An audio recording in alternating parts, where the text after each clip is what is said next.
Alhamdulillah, ashhadu an la ilaha illallah wahdahu la sharika lah, wa ashhadu anna Muhammadan abduhu wa rasuluhu. Amma ba'd. Dans le dernier ders, on a pris le premier fasl qui était min mazahir mawalat al-kuffar. Des signes apparents qui indiquaient une alliance au kuffar. L'auteur n'en citait que certains alors qu'il y en a bien d'autres. Mais il a cité les plus voyants, les plus flagrants.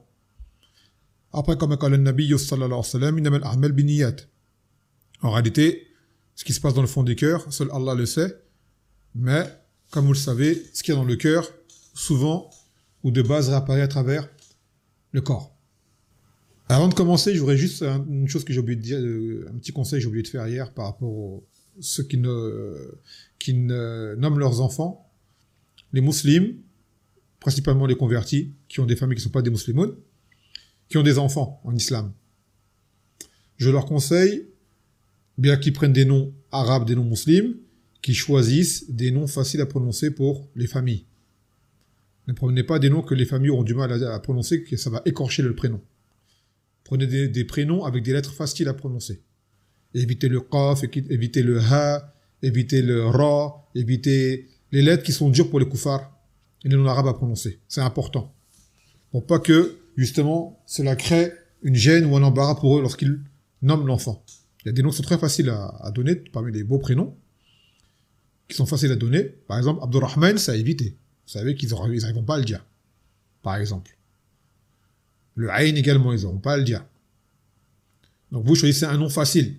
Un beau prénom, mais facile à prononcer pour vos familles. Je parle pour ceux qui ont des familles qui ne sont pas musulmanes. Ceux qui ont des familles arabes ou qui sont musulmans, qui connaissent, ça c'est sahl. C'est pas trop un problème. Mais les kuffars, vous savez, c'est une da'wa également. De leur faciliter l'acceptation de la religion, donc, par cela, le choix du prénom de leurs petits-enfants. Ça leur fait plaisir toujours, mine de rien. طيب الآن نأخذ الفصل الثاني من مظاهر موالة المؤمنين. Maintenant, c'est le contraire. Ce sont les signes qui indiquent l'alliance aux croyants. ففي الأول قال الهجرة إلى بلاد المسلمين وهجر بلاد الكافرين. Donc, il a dit le même que point qu'il avait dit dans le premier fasl, qui est la hijra. Le fait de se rendre auprès des croyants, des musulmans, et de délaisser les pays du kuffar. Cela va de soi. C'est une marque d'alliance avec nos frères. Et il citait à nouveau les paroles sur la hijra d'hier avec le même dalil. Donc, Inch'Allah, il n'y a pas lieu de répéter, car hier, on en a déjà parlé.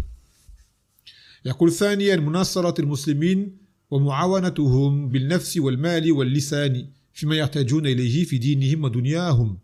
Donc le fait de porter secours aux musulmans et de leur apporter un soutien de l'aide par nos personnes, par nos biens, par notre langue, dans ce dont ils ont besoin, dans leur religion, ainsi que dans leur vie mondaine. قال تعالى والمؤمنون والمؤمنات بعضهم أولياء بعض. Que les croyants et les croyantes sont alliés les uns des autres. وقال تعالى وإن استنصروكم في الدين فعليكم النصر إلا على قوم بينكم وبينهم ميثاق. Il a dit, si jamais ils vous demandent de leur apporter secours en religion, alors vous devez les secourir, hormis si cela a lieu contre un peuple avec qui vous avez un pacte. C'est-à-dire un pacte avec des koufars. S'il y a un pacte avec eux, alors il y a des règles à respecter. Mais là n'est pas le sujet. Ce qu'il faut retenir du hadith, du verset Afwan, c'est que si jamais les musulmans demandent de l'aide, dans ce qui est en mesure d'être accompli, on doit le faire. Et avec nos biens, les gens qui peuvent les aider par des tâches ou autres, avec l'argent, c'est facile d'envoyer de l'argent, et par la langue, en faisant des invocations pour eux, en parlant d'eux, en rappelant aux gens leur situation, comme c'est le cas par exemple en Palestine, ou comme c'était le cas au Liban, comme c'est le cas ici au Yémen, comme c'est le cas la Syrie, ça s'arrange, mais alhamdoulilah, dans plein d'endroits, en Chine, dans plein de pays d'islam où les musulmans sont malheureusement persécutés. ثم يقول التألم لألمهم والسرور بسرورهم. De ressentir la douleur, leur douleur, partager leur douleur ainsi que leur joie. C'est pas la compassion. Être compatissant envers eux. قال النبي صلى الله عليه وسلم مثل المسلمين في توادهم وتعاطفهم وتراحمهم كالجسد الواحد إذا اشتكى منه عدو تداعى له سائر الجسد بالحمى والسهر. Il a dit que le Nabi sallallahu alayhi wa sallam, que l'exemple des musulmans, dans leur affection et dans leur compassion et dans leur miséricorde, sont à l'exemple d'un seul et même corps.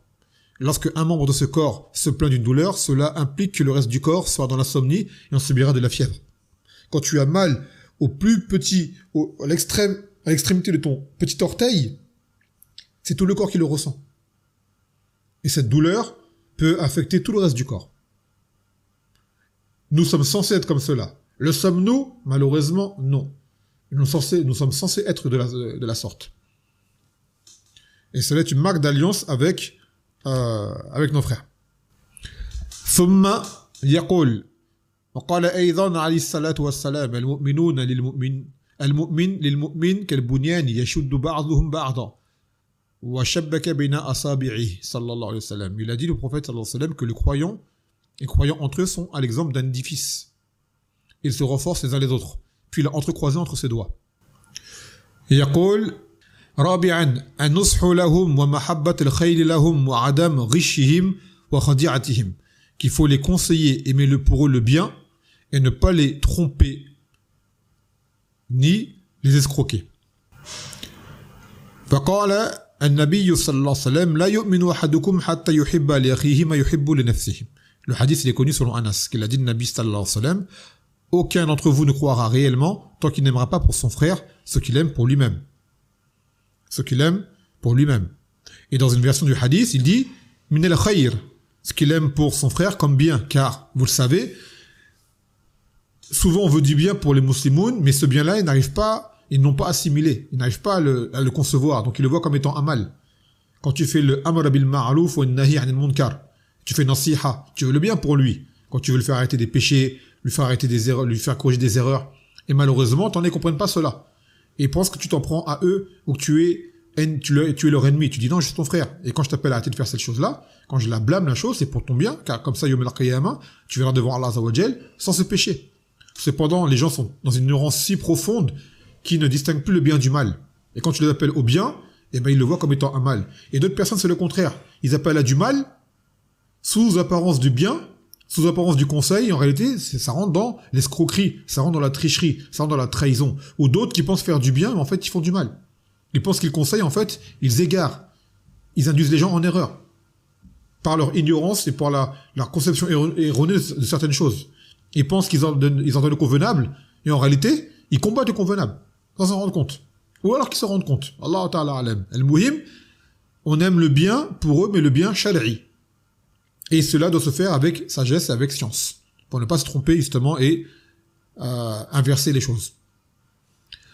وقال النبي صلى الله عليه وسلم المسلم أخو المسلم لا يحقره ولا يخذله ولا يسلمه بحسب امرئ من الشر أن يحقر أخاه المسلم كل المسلم على المسلم حرام دمه وماله وعرضه. Il a dit le Nabi sallallahu alayhi wa sallam, le musulman, le frère du musulman. Et là, les termes viennent au masculin, mais c'est valable pour le féminin. Là, c'est musulman, c'est le musulman dans son ensemble. Mais la musulmane rentre dedans, bien évidemment. Ce sont des règles qui sont communes. Donc il a dit le musulman est le frère du musulman. Il ne le méprise pas, ni ne l'abandonne, ni ne le livre. Et il suffit à la personne comme mâle de mépriser son frère musulman. Et le musulman est sacré sur le musulman. Son sang, ses biens et son honneur.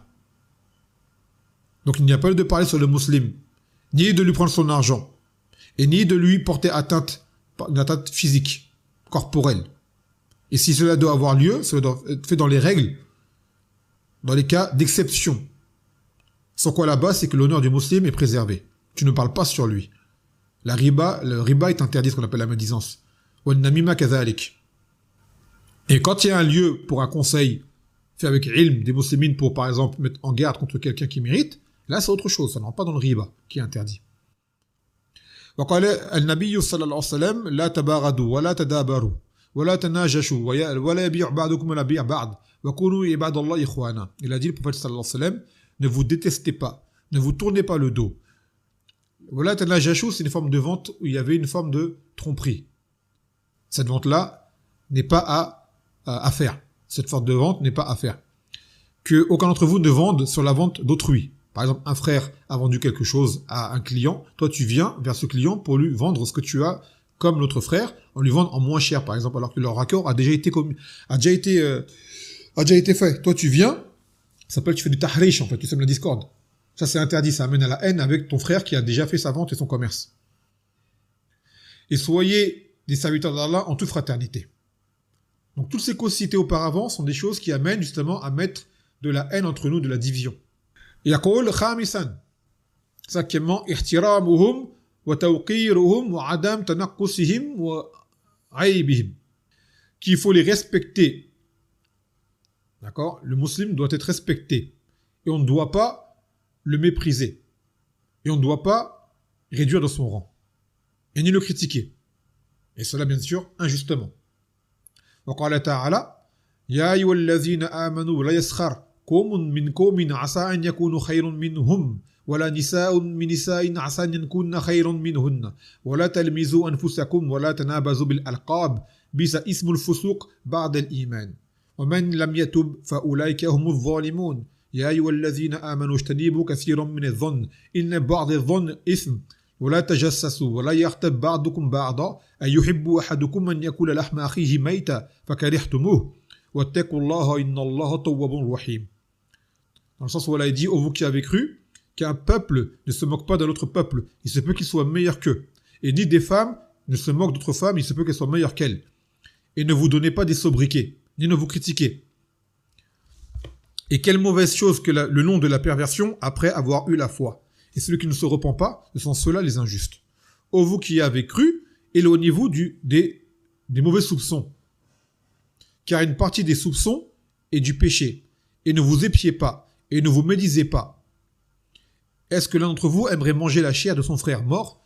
Certes, vous l'aurez détesté. Et craignez Allah, car Allah est le grand accueilleur au repentir et le miséricordieux. Donc le verset lui-même regroupe toutes ces choses qui sont interdites. Le fait de se critiquer, sobriquer, les moqueries, la raillerie, ainsi de suite, le mépris, la médisance, l'espionnage et autres, et les mauvais soupçons. Parce que t'as des gens, ils pensent du mal des autres parce qu'ils sont déjà eux-mêmes mauvais de base, comme on l'expliquait hier. Quand tu fais une chose, ils l'interprètent comme étant un mal. Parce que eux-mêmes de base agissent de la sorte. Donc comme eux, c'est leur nature d'être comme ça, ils pensent que tout le monde est de la sorte. Et cette façon d'agir, elle est mauvaise et condamnable en religion. À la base, on pense du bien des musulmans. Tant qu'on ne voit pas de lui ce qui amène au contraire. ثم يقول سادسا أن يكون معهم في حال العسر واليسر والشدة والرخاء, qu'ils soient avec eux, c'est-à-dire avec les musulmans, dans leurs moments difficiles, ou dans leurs moments de facilité, ou dans la difficulté, ou même dans les moments d'aisance. Tu es avec ton frère en toute situation. Ce n'est pas juste quand tout va bien, tu es là, quand ça va pas, tu n'es plus là. Ça, ce n'est pas une fraternité, ça c'est du profit, ça c'est de l'intérêt. Car c'est facile d'être gentil quand tu n'as pas de problème. Mais les gens, tu vois un peu leur visage lors des difficultés. Qui ils sont, et encore plus lors des litiges. Tu vois vraiment qui est le fourbe. Et ça, c'est parmi les sifat des munafiqin. Lorsqu'il y a un désaccord, tu vois la personne, elle devient outrancière. Elle dépasse ses limites. Elle se met à mentir sur toi. Elle dit des choses, et elle sait qu'elles ne sont pas vraies, et ainsi de suite. Là, tu vois le vrai visage des gens. Alors que tu peux très bien avoir un désaccord avec ton frère, mais cela doit se régler de façon respectable. Il n'y a pas lieu d'exagérer, de grossir les choses, de mentir sur lui, d'inventer des choses sur lui. Là, à ce moment-là, quand tu fais cela, c'est que tu veux lui nuire. C'est pas tu veux régler le problème, c'est que tu veux lui nuire. Donc, le musulman, quand ça va, on est là, normalement, et quand ça va pas, également, on est là par le conseil, par un nasiha. Et s'il y a, comme je dis, un désaccord, il doit se régler de façon fraternelle et selon les règles de façon légiférée. بخلاف أهل النفاق الذين يكونون مع المؤمنين في حالة اليسر والرخاء ويتخلون عنهم في حال الشدة. Comme il l'a dit, à l'exemple, contrairement à ce que font les gens de l'hypocrisie, qui sont avec les mu'minoun lors de la facilité et l'aisance, et qui les délaissent au moment de la difficulté. سابعا زيارتهم ومحبة الالتقاء بهم والاجتماع معهم. Le fait de leur rendre visite, d'aimer de se rassembler avec eux, d'aimer les assembler avec les mu'minines. وفي الحديث القدسي وجبت محبتي للمتزاورين فيها. وفي آخر طيب.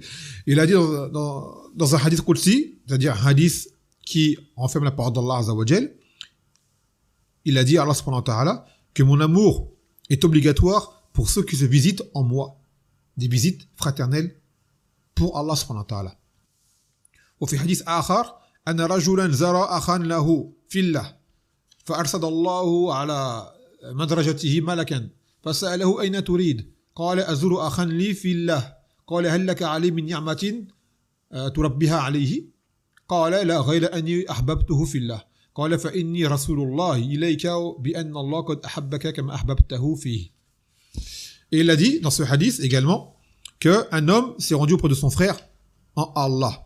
De là, Allah Azza wa Jalla a mis sur son chemin un ange qui lui a demandé « Où vas-tu ? Que veux-tu » Cet homme a dit « Je vais rendre visite à un frère que j'ai en Allah. » Cet ange lui a dit « Et est-ce que tu as quelque chose à lui rendre ou une preuve de gratitude à lui faire ou un intérêt quelconque ?» Et il dit « Non, si ce n'est que je l'ai aimé à Allah Azza wa Jalla. » Donc là, l'ange lui dit « Sache que je suis le messager d'Allah pour t'informer que Allah t'aime comme tu as aimé cet homme en lui. » Et cette mahabba, c'est quand tu vas voir quelqu'un juste par amour pour Allah Azza wa Jalla pour lui. Ce qui n'empêche pas de pouvoir y ajouter des choses, l'inviter à manger, faire un acte de bien, mais la chose qui t'attire vers lui, c'est ton amour à Allah pour lui. Ton amour à Allah pour lui. Et ça, c'est ce qu'on doit trouver entre frères. Malheureusement, c'est une chose qui est devenue très négligée. Beaucoup de frères sont même des voisins, des fois dans les mêmes villes, et ne se voient jamais, ou très peu. Pas de visite, pas de rencontre, pas d'assemblée. Donc, on enjoint, on encourage beaucoup les frères ainsi que les sœurs, dans la mesure du possible, de se rendre visite. De se rendre visite. Pour Allah Azza wa Jal. De se donner le temps de se rendre visite. C'est une adoration. Et cela est une chose qui engendre l'amour d'Allah Azza wa Jal pour le serviteur. Non. De respecter leurs droits. فلا يبيع على بيعهم ولا يصوم على صومهم ولا يخطب خطبتهم ولا يعترض لما سبقوا إليه من المباحات. Il a dit que tu ne dois pas faire de vente sur sa vente, ni mettre en valeur ta marchandise par rapport à la sienne, et ni de faire une khidba sur sa khidba à lui, et ni de contester une chose à laquelle il t'aura devancé, parmi les choses permises, bien évidemment. Car ces choses-là amènent justement à la division. وقال النبي صلى الله عليه وسلم ألا يبيع الرجل على بيع أخيه ولا يخطب على خطبته. Que l'homme ne doit pas vendre sur la vente de son frère, ni de faire de khidba sur sa khidba à lui. Ça veut dire que si un homme a fait conclure une vente, tu ne viens pas vendre par-dessus pour lui retirer cette vente en lui soutirant son client. Et kazalik, si un frère a fait une khidba avec une femme, d'accord, et qu'il n'y a pas encore eu de réponse, ou alors qu'il y a même une réponse positive, tu n'as pas à venir te proposer à cette femme-là également. Sauf si elle a dit non, ou sauf si tu n'es pas au courant. À partir du moment où la khidba a été faite, et que par exemple ils sont dans l'attente d'une réponse, elle réfléchit, elle n'a pas encore une réponse, d'accord, personne ne doit venir la demander en mariage également. Elle doit attendre qu'elle ait dit non. Et si elle dit oui, c'est pire encore, de venir pour se présenter à elle. Pire encore. Après, si la personne ne sait pas, elle a fait par erreur, ça c'est autre chose. Tasi'an rifq bi du'afaihim. La douceur envers leurs faibles. Et cela rentre dedans principalement les enfants et les femmes. Et après les faibles, ça rentre parmi les hommes, les gens malades, les hommes âgés, et ce qui s'ensuit. وقال النبي صلى الله عليه وسلم ليس منا من لم يوقر كبارنا ويرحم صغارنا. Il a dit, ne fait pas partie de nous ceux qui ne respectent pas nos grands, c'est-à-dire les personnes âgées, et ni qui ne font miséricorde à nos petits. C'est-à-dire les enfants ont droit à la rahma. وقال عليه الصلاة والسلام هل تنصرون وترزقون إلا بضعفائكم. Il a dit Nabi sallam que nous sommes secourus et nous n'obtenons notre subsistance que par la présence justement des faibles. Car vous voyez les gens aujourd'hui, ils ont cette manie de vouloir expulser et mettre les faibles en marge, alors que leur présence, c'est ça qui est l'avantage pour les musulmans. C'est la présence justement des gens affaiblis. وقال تعالى واصبر نفسك مع الذين يدعون ربهم بالعداة والعشي يريدون وجهه ولا تعد عيناك عنهم تريد زينة الحياة الدنيا. Et maintiens-toi avec ceux qui invoquent leur Seigneur de matin comme le soir, qui veulent son visage et sa face. Et ne détourne pas tes yeux d'eux, cela au désir de l'obtention de ce bas monde. C'est-à-dire le fait de négliger tes frères et tes sœurs, et principalement les affaiblis. Pourquoi ? Pour pouvoir en tirer plus de profit mondain. tu te mets à les marginaliser et à les mettre à l'écart. Parce qu'ils te dérangent, ils t'empêchent d'obtenir ce que tu cherches à avoir. Donc en réalité, ce hadith, il est très important, on l'oublie souvent, car Allah donne la force et accorde la subsistance par la présence des faibles. Car souvent les gens ils pensent que c'est par rapport à leur force à eux, leur richesse, ainsi de suite. Non, c'est par rapport à la présence des faibles avec toi que Allah te donne ce que tu souhaites. يقول عاشرا الدعاء لهم والاستغفار لهم. Invoquer pour eux et la demande de pardon pour eux. وقال تعالى واستغفر لذنبك وللمؤمنين والمؤمنات. Et demande pardon pour tes péchés ainsi que pour les croyants et pour les croyantes. وقال سبحانه ربنا اغفر لنا ولإخواننا الذين سبقونا بالإيمان. Ô notre Seigneur, pardonne-nous ainsi qu'à nos frères, ceux qui nous ont devancés dans la foi. Et là, il dit Tambi. Tambi, un point à mettre en attention. Amma qawluhu ta'ala La yanhakumullahu 'anil lazina lam yuqatilukum fid din wa lam yukhrijukum min diyarikum an tabarruhum wa tuqsitu ilayhim innallaha yuhibbu al-muqsitin. Il a dit que Allah ne nous interdit pas, c'est-à-dire d'avoir des relations avec ceux qui ne vous ont pas combattus en religion et qui ne vous ont pas sortis de vos demeures. C'est-à-dire parmi les koufars. Il ne nous interdit pas d'être bienfaisant envers eux et d'être équitable. Que Allah aime l'équité, ou aime les gens qui sont équitables. Que veut dire ce verset-là? Anna man kaffa adhahu min al-kuffar falam yuqatil al-muslimin wa lam yukhrijhum min diyarihim fa inna al-muslimin yuqatiluna dhalika aw afwan yuqabiluna dhalika بمكافأته بالإحسان والعدل معه في التعامل الدنيوي ولا يحبونه بقلوبهم لأن الله تعالى قال أن تبروهم وتقسطوا إليهم. Il a dit, ce verset implique que parmi les koufars, ceux qui n'ont pas été hostiles, c'est-à-dire qui n'ont pas combattu les musulmans et qui n'ont pas contribué à les expulser de leur demeure. Comme expliqué auparavant, il y a des koufars, ils sont différents. Ils ne s'en prennent pas aux musulmans. Ça ne veut pas dire que dans leur cœur, ils les aiment. Mais ils ne sont pas des gens qui font la guerre. Ils ne sont pas des gens qui contribuent à vous faire du mal directement. Il y en a des comme ça, d'accord? Donc de là, Allah Azza wa Jal dit que par cette abstention du mal dont ils ont fait preuve envers nous, et même des fois ils sont bienfaisants, ils peuvent t'aider pour quelque chose, ils peuvent te rendre un service, même te protéger contre des injustices, il y en a. Ça ne veut pas dire qu'ils aiment l'islam en soi ou quoi, c'est pour eux c'est une chose qui est humaine. Il y a des koufars, il y a une forme d'injustice qu'ils n'acceptent pas. Et ils combattent pour la repousser. Que ce soit un musulman, ils vont le faire avec le musulman, comme ils peuvent le faire avec des gens que le musulman n'aime pas. Ils peuvent le faire pour un hindou, ils peuvent le faire pour un homosexuel, ils peuvent le faire pour même un chien. D'accord? C'est pas propre aux musulmans, c'est eux, ils ont ce côté-là de ne pas aimer l'injustice en soi. Ou d'autres personnes qui t'apprécient parce qu'ils sont des proches à toi. Donc ces gens-là, le verset t'appelle à être équitable et être bienfaisant envers eux. Ce qui n'implique pas que tu l'aimes dans ton cœur, mais que tu te comportes bien avec lui. Comme il a dit, cela n'implique pas une alliance avec lui, ni un amour envers lui. Mais ça s'appelle de l'équité. Il t'a rendu service, tu peux lui rendre service. Il était bienfaisant envers toi, tu peux être bienfaisant envers lui. Ainsi de suite. Ça veut dire tu es juste. Il a des droits, tu lui rends. Et tout cela, c'est mibab darwa également. Tu l'appelles l'islam en faisant cela. Tu lui montres que le musulman, il est équitable. D'accord? Quand on dit tu ne l'aimes pas, c'est pas tu vas voir, tu l'insultes et tu lui fais du mal. Non. Dans ton cœur, tu n'as pas d'amour pour lui. Mais un cœur dépourvu d'amour chez le musulman ne veut pas dire que ce vide va être rempli par de la méchanceté. Mais il doit être rempli par l'équité. Même si l'amour n'est pas là, l'équité doit être présente. Al-adl mawjoud lazim la bud minhu. Tu restes adl, tu restes équitable, tu restes juste.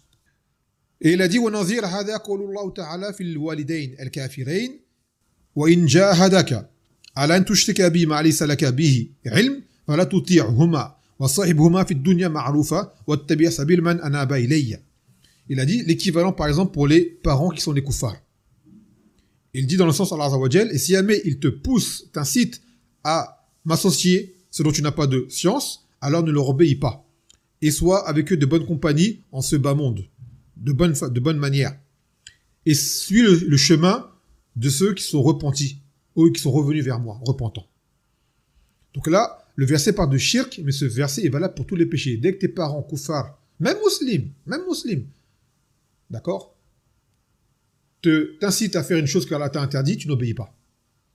mais sans te rebeller, sans te révolter, et sans les agresser. Tu n'obéis pas. Tu sais de faire de la meilleure façon. On a l'exemple avec Ibrahim, alayhi salam, comment il parle avec son père. Ya abati, la ta'budu shaitan. Oh mon cher père, n'entends pas shaitan. Il ne lui a pas parlé méchamment. Il lui a parlé gentiment, avec délicatesse, comme un fils envers son père, mais il a quand même condamné le blâmable. Au point que son père l'a menacé de le lapider. Malgré cela, Ibrahim a fait le inkar du munkar, comme il pouvait, et après il s'en est allé. Et il a dit à Allah Azza wa Jal, donc de leur tenir compagnie de la bonne façon, et de suivre le chemin de ceux qui se sont repentis vers lui. Qui sont ceux qui sont repentis vers lui? Ce sont les croyants, et non pas les kuffars. وقد جاءت أسماء إلى أسماء تطلب سيرتها وهي كافرة فاستأذنت أسماء رسول الله صلى الله عليه وسلم في ذلك فقال لها سلي أمك. Asma, qui était la sœur de Aïcha, radiyallahu anha, sa sœur, demi-sœur, fille de Abu Bakr, mais sa mère était autre que la mère de Aïcha. Et la mère de Asma était une kafira. Et elle était venue auprès de Asma. Elle espérait d'elle obtenir des choses. Et de là, Asma a demandé au Nabi sallallahu alayhi wa sallam, est-ce qu'elle doit la recevoir? Comment doit-elle se comporter avec elle? Et il a dit au Nabi sallallahu alayhi wa sallam, entretient le lien de parenté avec elle. وقد قال الله عز وجل لا تجد قوما يؤمنون بالله واليوم الآخر يوادون من حاد الله ورسوله ولو كانوا آباءهم أو أبناءهم. Il a dit que tu ne verras pas un peuple qui croit en Allah et au jour dernier prendre en affection ceux qui sont opposés à Allah et à son messager, quand bien même ils seraient leur père ou leur fils, et ainsi de suite. Jusqu'à la fin du verset.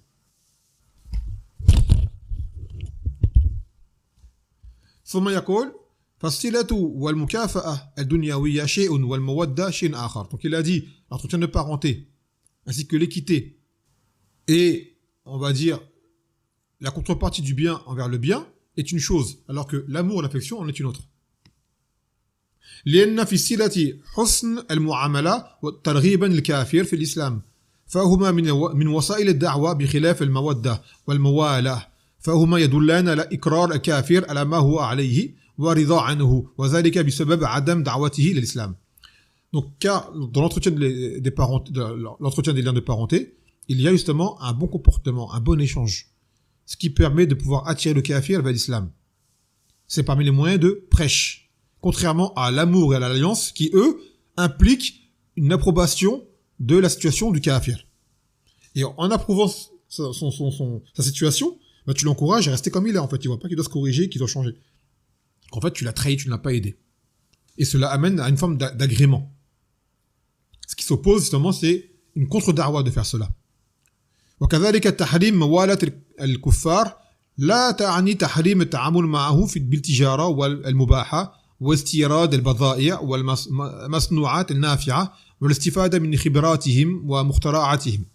Et كذلك, il a dit le fait de ne pas s'allier aux kuffars ne veut pas dire qu'il est illicite d'avoir des échanges avec eux commerciaux, dans ce qui est permis, également d'importer de leurs marchandises, de leur fabrication, de leur industrie, dans ce qui nous est profitable, de profiter de leur expérience, et ainsi de suite. C'est des choses qui ont toujours eu lieu. Le Nabi sallallahu alayhi wa sallam avait employé un jeune kafir pour être un guide pour lui, pour quitter Mecca pour se rendre à Al-Medina. Donc, le Nabi sallallahu alayhi wa sallam a fait du commerce avec les Yahoud. Il a même emprunté de l'argent. Et quand il est mort, il avait son armure qui était en gage chez un Yahoudi. Donc là, ce sont des choses qui sont permises, qui sont légiférées. Et cela ne fait pas partie de l'alliance ou de l'amour envers eux. وقال تعالى إن الذين آمنوا هاجروا وجاهدوا بأموالهم وأنفسهم في سبيل الله والذين أووا ونصروا أولئك بعضهم أولياء بعض. Et ceux qui ont cru et qui ont émigré et qui ont combattu avec leurs biens et leurs personnes sur la voie d'Allah Azza wa Jal, et ceux qui les ont accueillis, ceux-là ils sont alliés les uns des autres.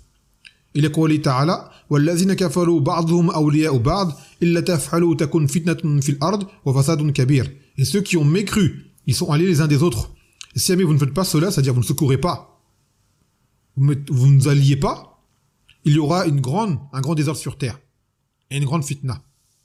وقال الحافظ ابن كثير ومعنى قوله إلا تفعلوه تكون فتنة في الأرض وفساد كبير أي إن لم تجانبوا المشركين وتوالوا المؤمنين إلا وقعت فتنة بين في الناس وهو التباس الأمر واختلاط المؤمنين بالكافرين فيقع بين الناس فساد منتشر غريض طويل انتهى. Et que dit Ibn Kathir par rapport à ce verset, c'est-à-dire que on doit éviter les kuffars et s'allier aux croyants, sans quoi il y aura une fitna et un grand désordre sur terre. C'est-à-dire que il y aura de la confusion, le mal et le bien vont se mélanger, et cela va amener à du désordre. يقول وهذا ما حصل في هذا الزمان والله المستعان. Et c'est exactement ce qui se passe en cette époque. والله المستعان. On va s'arrêter là. Désolé, aujourd'hui il y a eu beaucoup de coupures. Il y a des petits problèmes techniques. En espérant que cela s'arrangera dans le futur. بإذن الله تعالى. نكتفي بهذا القدر فسبحانك وبحمدك لا إله إلا أنت أستغفرك وأتوب إليك والسلام عليكم ورحمة الله وبركاته.